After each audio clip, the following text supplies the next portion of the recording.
Should the ANC be celebrating its 103 years of existence? Has the ANC betrayed the Freedom Charter? What are we to read out of the events that led to the January 8 statement rally? And can the ANC reclaim the Western Cape from the DA?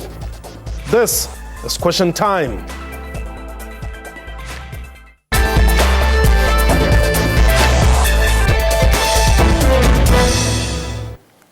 Hello and welcome to the show. My name is Mpho Tsedu. Thousands of ANC supporters celebrated 103 years of its existence in the city of Cape Town in the Western Cape province.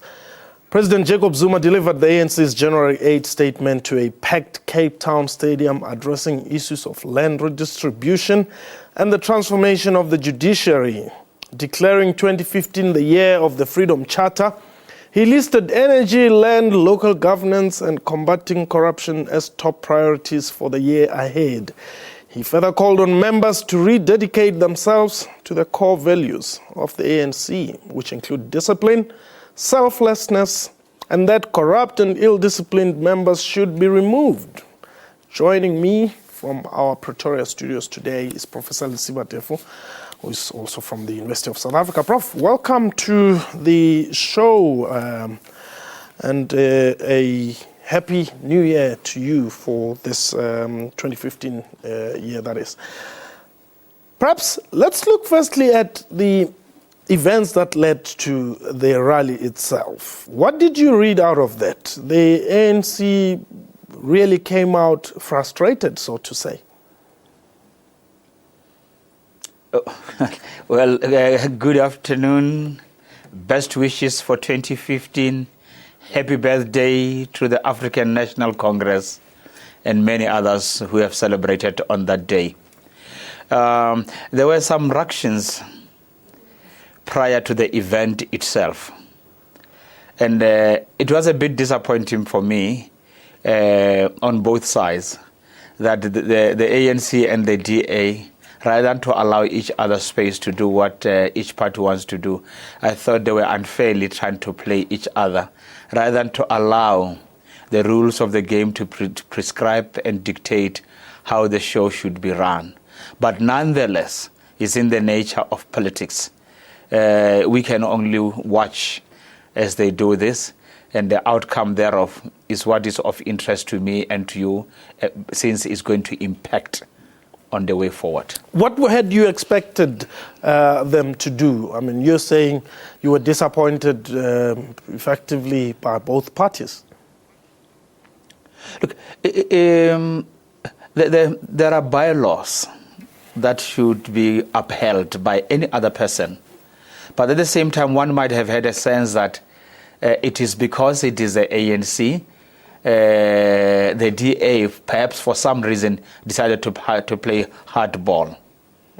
On the other side, one may argue that the ANC also, looking at 2017 local government elections, decided also to go on a campaign that perhaps in some quarters could have been perceived as undermining the rules of the games and even the bylaws that the municipality has sought to uphold. So either way, one of them may have not played the ball as it should have, or they could have done better, both of them. And somehow, actually, the decision to host that rally in the Western Cape was questioned by a lot of people, saying, why take it to the Western Cape? Is this an attempt by the ANC to show the DA that come 2016 they are going to give them a run for their money? Whereas on the other hand, I mean, the ANC has a right to host their rally anywhere in South Africa, and using their rotational system, it was the Western Cape's turn. Surely. By all means, it is within their right to do so. I think we shouldn't really put much emphasis on that. Safe to say the strategists of the ANC might have thought that the sooner they start with the campaign, the better. For me, it was a launch of the campaign, rare 2017 local government elections, and under the cloak of the celebrations. Yes, you celebrate, but at the same time, it served as a launch pad. And perhaps quickly before we just get over this aspect of the show, the warm reception which the president and the entire leadership of the ANC received in the areas that they visited in the Western Cape, should we read much into that? Look, for me, for either the ANC, the CP, AWB, it doesn't matter. When you have to spend so much money to transport people to the venues, then I begin to be concerned. Let people voluntarily, based on what they believe the party is worth, it can provide, based on what they want to hear, take effort and sacrifice to come to the party, to come to the show, to come to the venues. But I see it's how the game being played by all the parties. If you don't have money, then you can't pull people into the stadium. But do we really say this is a show of support? The contrary is the case for me. Okay. The show of support would be based on voluntariness and based on sacrifice, including monetary, financial, and time sacrifices. I'm going there because it's worth it. I'm going there because there's a T-shirt. I'm not going there because there is free transport.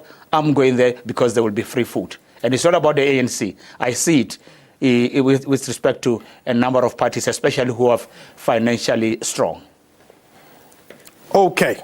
Prof, then let's look at the statement itself. President Zuma then dug deep into the Freedom Charter. 2015 has been declared the year of the Freedom Charter by the African National Congress. And in his address, President Jacob Zuma basically went through the Freedom Charter as we know it. And the preamble of the Freedom Charter talks about South Africa being a land for all or belonging to all those who live in it. And indeed, President Jacob Zuma says South Africa belongs to all who live in it. The Constitution has its foundation in the Freedom Charter. Let us recognize that under the ANC government, indeed, the people govern. We have held democratic elections every 5 years. Every South African has the right to elect a government of his or her own choice. Is this enough to determine freedom? Yeah, yes. I think it was about the land. The struggle was about the land in the main. The struggle was about universal franchise. That has been achieved. But somebody by the name of Mwalimu Julius Nyerere once said, people don't eat slogans, people eat food. They want something on the table.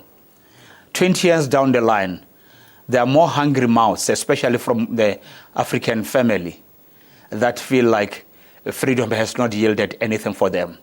Theoretically, yes, liberal values are good, but they can never replace those that would change the material condition of a human person, namely shelter, food, work. Those are the things that define a human being. Yes, it is right to have the right to learn, to read, the right to speak in any other language you to speak, to associate with whoever. But there are basic rights, fundamental rights. And those rights, some people may say, are not experienced, enjoyed, and lived as we had hoped prior to 1994. The ANC is the movement best placed as the leader of society to bring hope to all South Africans around the vision of the National Development Plan. True or not?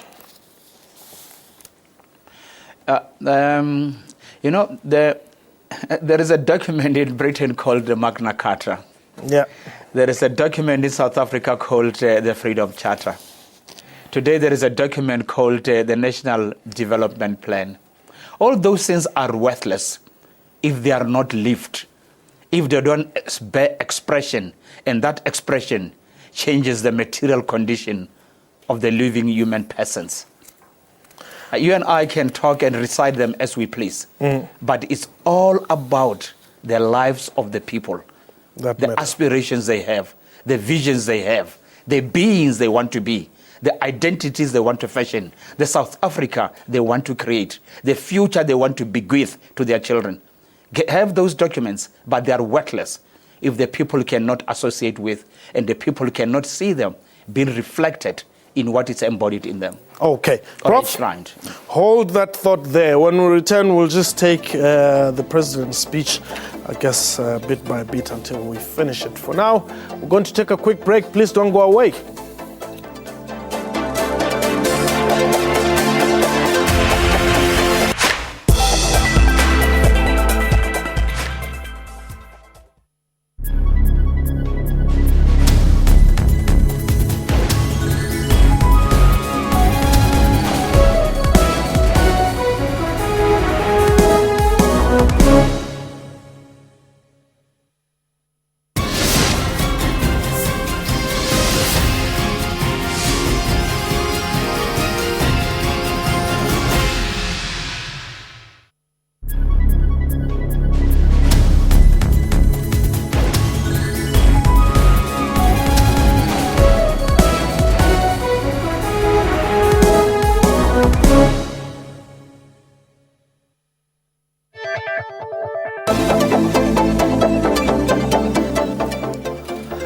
Welcome back. You're still watching Question Time. Professor Lisiba Tefu is my guest today as we're going through what transpired at the January 8 statement rally in Cape Town. Now, Prof, welcome back. The people shall govern. The president says, and I think I would like to check with you if you would really want to give him a round of applause for basically acceding that there were some challenges here. He says we must continuously guard against the manipulation of our democratic processes by those among us who wish to use the ANC for personal gain and self-aggrandizement. Yes, I really applaud him for that. And the president has a tendency to speak his mind. And speak truth as it ought to be spoken. Like the other day when he said the ruling party is in a deep crisis. Yes. Is in deep trouble. And today when he expresses this, again I say, I applaud you. But who are the enemies of the state and who are the enemies of the party? Somebody said to me, a revolution has a tendency to eat its own children. Yeah. Because the enemy is within.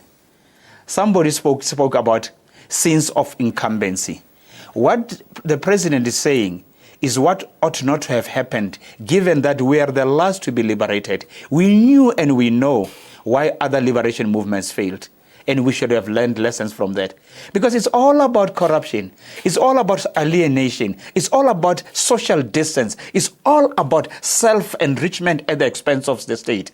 It's all about seeing state resources as means to enrich oneself. That's what the history of liberation movements is bereft with. Now, how could we fall into that trap if we're privileged enough to be the last to be liberated and having the benefit of such an experience? Okay, that's fine. I grant him that.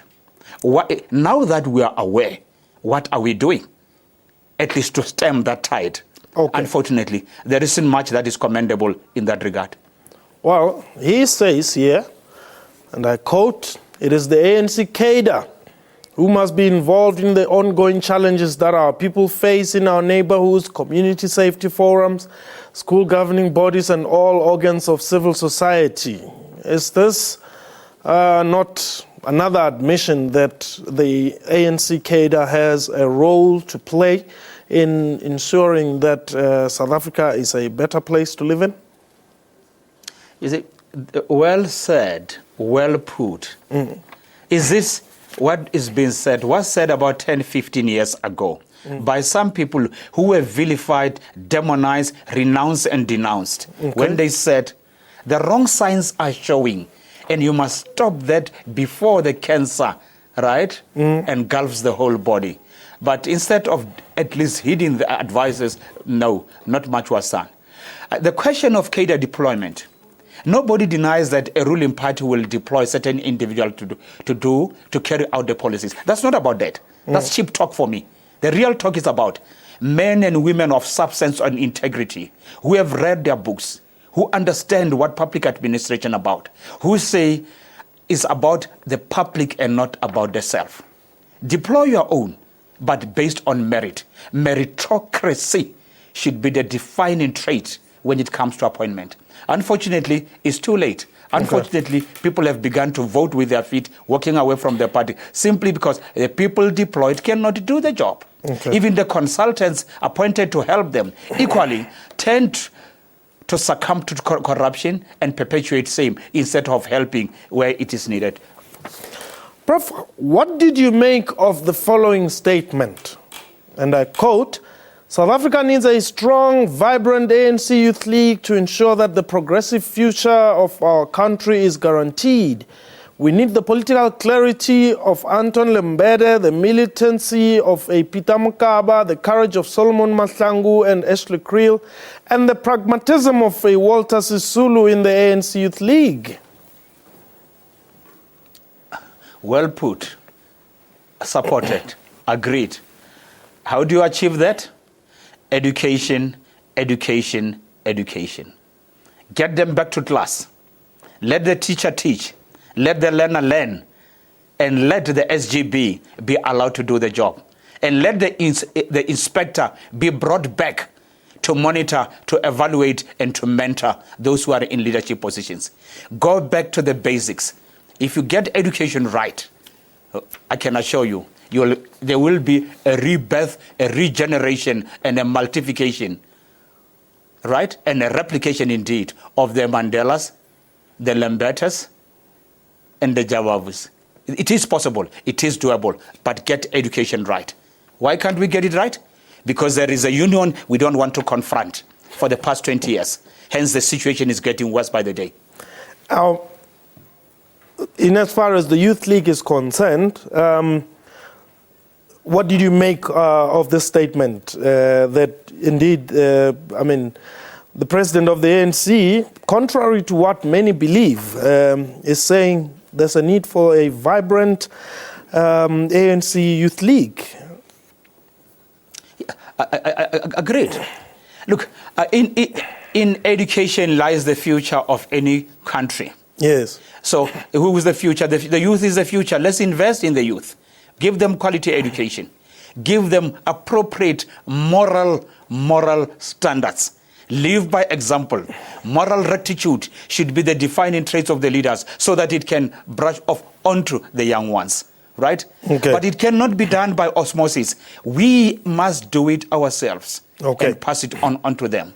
Now, I want to give you a question, probably, let me call it a punch card question, Prof. Welcome. The president says we must not be blind to the reality that many of our people still live in abject poverty and have little access to government services. We must continuously strive to improve their lot. Now, is this not a sign that, as is said in the Freedom Charter, all nation groups shall have equal rights, although perhaps, as the president is saying, things are not yet where we would actually love them to be? Look, oftentimes I appreciate the president when he speaks off the cuff. And then the man speaks, and he speaks to the reality of the day that each and every individual who is not biased or blinded by party political ideologies would understand what is going on. Okay. We are living in an extremely unequal society, but we are a fairly well-endowed country in terms of resources, even intellectual capital. It cannot be, it's not justified, it's not acceptable that we can have this distance amongst ourselves. It can be breached, it can be done. Frankness, openness, in the manner in which he has expressed himself, okay, and people beginning to believe in him and the party, maybe we can turn the corner. Okay, we're going to take a break. When we return, I want us to look at the people shall share in the country's wealth. This is question time. Please don't go away.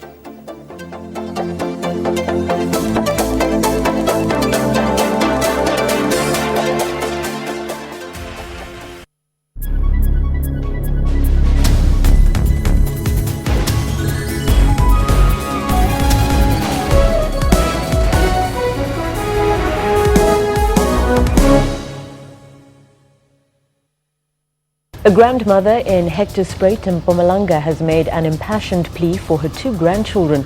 13-year-old Tulani Dlamini and 21-year-old Hlonipile Filani were taken away by a stranger who allegedly promised them better education in England. But the two recently called their grandmother. They told her they're in Malawi. It's 100 years since the start of the Great War, and today 14 South African World War I heroes, all recipients of the Victoria Cross, were honoured. The Ring of Memory carries the names of 600,000 soldiers who died in the region. Primetime News, daily at 6 p.m. on SABC News.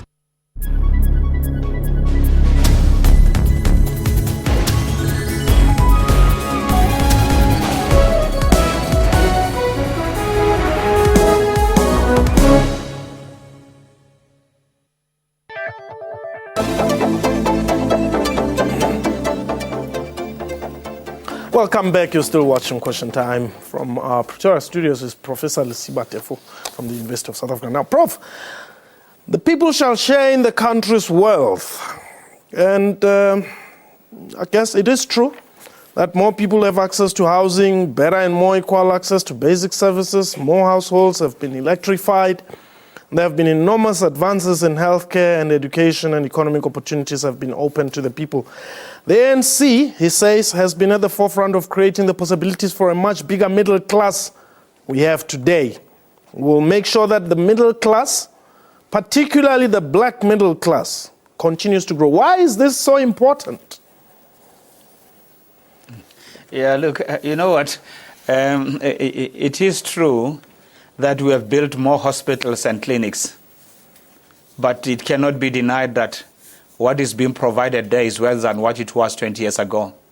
It's the quality of what is going on there, not the quantity that matters most, right? It's the quality of education that people are talking about today. And when some raised it 15 years ago, that the type of matric you are producing, right, is ill-prepared, underprepared, and the system is not functioning properly, right? We grant that there is, especially when it comes to financial investment, this is one government that is doing exceptionally well. But do they get at least value for money? I don't think so. The government is providing resources, but some people are in the value chain are not doing their job.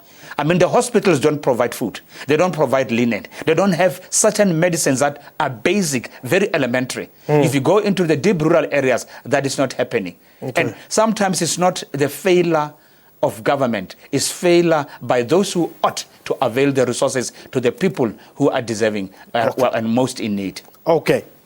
Let's move on, Prof. The land shall be shared amongst those who work it. That's the Freedom Charter. And the president says expropriation will be done in line with the Constitution and the Act to be passed this year. There is no greater public interest than returning the land to the people. We commit that the land will be returned to our people, and the ANC calls on its government to act with the necessary speed to put the legislation in place this year to ensure that this happens. This is a government that is prepared to move mountains, one would say.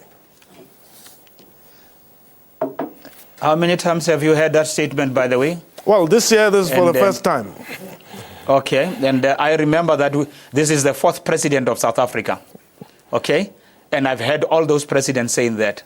I've heard at least the Deputy Secretary General of the ANC saying this morning on SAFM Live that still 13%, at most maybe 15%, is in the hands of the blacks.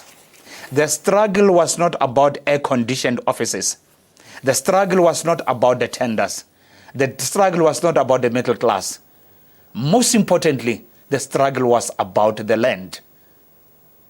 And after 20 years, how much have we achieved in that regard? Not much. But when it comes to paperwork, we've got mountains and mountains, reams of documents that speak to attempts to transform. What would you prefer them to do, Prof?